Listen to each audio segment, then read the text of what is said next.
welcome back for part 2 of the joint mobility series. Today we're going to be covering mobility for the wrists, elbows, and shoulders today. So this is some of my favorite stuff on active rest days, whenever I'm really feeling beat up, sore, too many pull-ups, too much grip work, what have you. This stuff really opens me back up, feels great. We'll start today with the wrists. Great one for your people that work at any kind of office setting where they're sitting at a desk typing all day. Really forces them to get those wrists open a little bit more. We've got the roll. Just interlock all fingers and thumbs and just have them take themselves through a full range of motion, doing these movements that they wouldn't normally do otherwise. Might hear some snap, crackle, and pop, that's all good. But this one's just kind of a little freestyle. Reversing directions. All different movements. Again, the idea being taking the joint through a full range of motion. We've got a lot of mobility through our wrists here. We should use it, foster it. Next, we're going to go into the teacups, kind of a martial arts inspired mobility exercise. I'm going to start, and you're going to place your hot cup of tea right on your palm. And from here, we're just making little circles, trying to balance that hot cup of tea before we finally have to flip the palm and pull it around. Really focusing on keeping the teacup and then pushing the arm out straight. You're going to feel a strong stretch there and around. We're not trying to muscle our way through these so much, but once the movement gets comfortable, just starting to smooth it out. High repetition. Get a little bit of wrist, a lot of elbow, and a lot of shoulder. Shoulders will be really talking to you after this one. You can also reverse the direction. Teacup, flip the palm, and bring it around and across the body. Really focusing on the external rotation of the shoulder, open, and flip it through.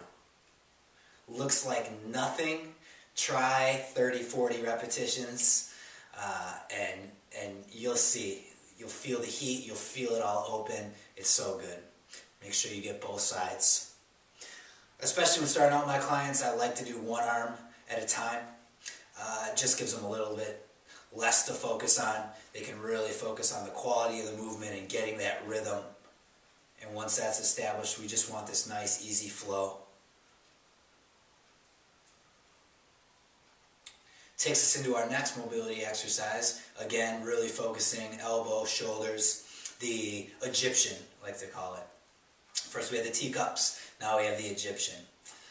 We're going to start one palm, just like you were starting a teacup, and you're going to hold on to that position while the other arm pushes out and away, really stretching your arms apart, and then we switch. Pop, pop. I can always get some out of my shoulders there. It's really pulling your arms apart that you're going to feel that.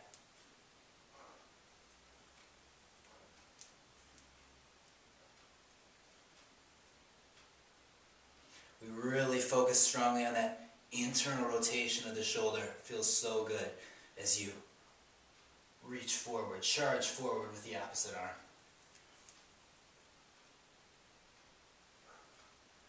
That's the Egyptian. Next, take one more, primarily for the shoulders, shoulder mobility, and this is great, a great movement prep strategy for anytime you're doing any overhead lifts. We've got the shoulder dislocate. Showing you this with the band today. It can be used with a dowel rod or a PVC pipe, but I really like the band. It gives a little bit more, I just think it's a little bit safer. Just take the band, wrap it around my hands one time. Take a nice stable base. I'm lifting over my head and stretching the band to accommodate. for a full range of movement with my shoulders. Stretch and back. The whole time I'm focusing on keeping my shoulders drawn down into the body, as opposed to letting anything shrug up, draw it down.